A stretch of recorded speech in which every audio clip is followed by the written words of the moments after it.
Assalamualaikum warahmatullahi wabarakatuh. Adik-adik di rumah, jumpa kembali dengan Kak Aris, pahlawan bertopeng.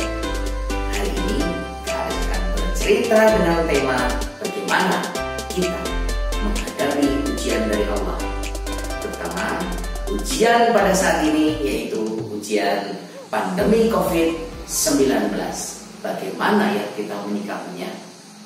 Baik, hari ini Kak Aris akan sampaikan sebuah cerita yang sangat menarik. Cerita ini berjudul Lockdown Nabi Yunus alaihissalam. Penasaran kan? Masa zaman Nabi ada lockdown? Oke. Pada waktu itu Nabi Yunus telah berdakwah di sebuah negeri yang bernama Ninawa. Wahai umatku, tinggalkanlah berhala-berhala ini. Yang patut disembah hanya Allah semata. Namun adik-adik, apa jawab orang-orang Ninawa? Hei Yunus, apa yang mau katakan?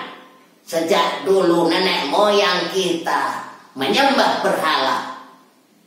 Kau tidak lihat kami bahagia, hidup kami baik-baik saja. Benar, kami tidak percaya apa yang kau katakan Yunus. Kau suka mengada-ngada. Hei Yunus, kalau kau terus saja memaksa kami tidak akan segan-segan melenyapkanmu, wahai Yunus. Adik-adik, Nabi Yunus terus saja berdakwah. Bertahun-tahun beliau berdakwah di Ninawa, tetapi orang-orang Ninawa tetap saja tidak menuruti apa yang disampaikan oleh Nabi Yunus. Akhirnya Nabi Yunus pun jengkel.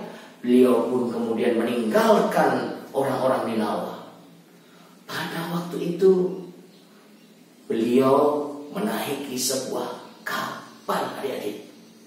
Ternyata Allah menguji Nabi Yunus ketika kapal itu tengah berada di tengah laut. Kapal itu terombang-ambing oleh badai yang sangat besar. Ada apa ini? Ya Allah, ya Allah.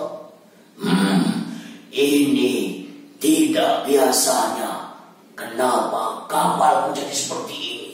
Pasti ada seseorang yang membuat kapalku jadi begini. Ayo kita undi. Siapa yang keluar namanya, kita lemparkan dia ke laut. Akhirnya adik-adik, nahkoda kapal itu pun membuat undian, ya. Diundi semua nama yang ada di kapal itu, dan ternyata yang keluar adalah nama Nabi Yunus alaihissalam. Berulang-ulang sampai 3 kali diundi, tetap nama Nabi Yunus yang keluar. Akhirnya Nabi Yunus pun melompat ke laut. Ya. Kemudian apa yang terjadi? Adik-adik, ada yang protes ya. Ada yang bilang, kok Nabi Yunus yang melompat? Kan Nabi Yunus dilempar. Oke, baik. Memang ada 2 versi adik-adik. Ada yang bilang Nabi Yunus melompat, ada yang bilang juga Nabi Yunus dilemparkan.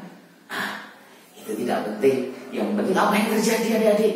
Ternyata ketika Nabi Yunus berada di dalam lautan, ya, Allah selamatkan Nabi Yunus.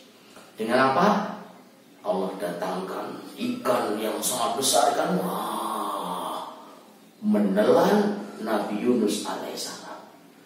Nabi Yunus selamat dalam perut ikan paus. Tapi aneh kan teman-teman? Kok bisa ya selamat di dalam perut ikan paus? Karena Allah yang menyelamatkannya. Tetapi Nabi Yunus menyadari ia telah berbuat salah dan Allah telah menghukumnya, menempatkan ia ke dalam sebuah tempat yang gelap. di dalam lautan yang dalam. Nabi Yunus kemudian teringat kesalahannya, sudah meninggalkan umatnya. Harusnya ia bersabar, tetapi ia tidak sabar.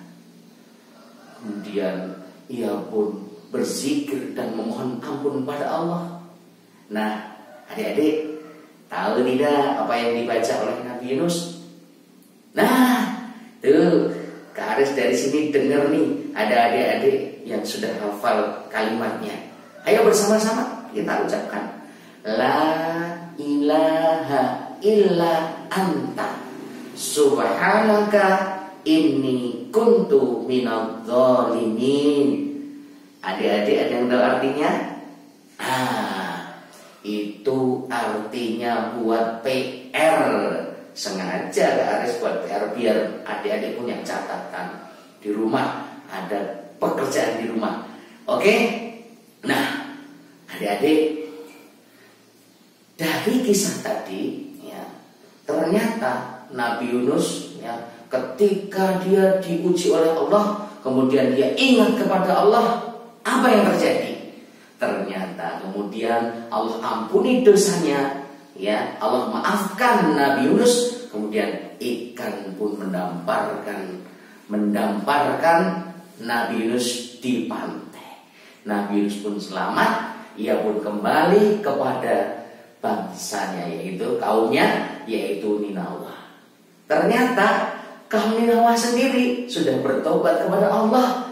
Karena pada saat Nabi Yunus pergi, Allah tidak mendatangkan azab. Ternyata langit yang terlihat mendung gelap membuat orang-orang Ninawah ketakutan dan segera bertobat. Nah, intinya adalah ketika kita sedang diuji oleh Allah, ingat-ingatlah akan kesalahan-kesalahan kita. Kita harus semakin dekat kepada Allah. Semoga ujian kita pandemi COVID-19 ini segera berakhir dan kita bisa beraktivitas seperti kemarin-kemarin lagi dalam keadaan sehat walafiat. Cukup sekian dari Kak Aris. Assalamualaikum warahmatullahi wabarakatuh.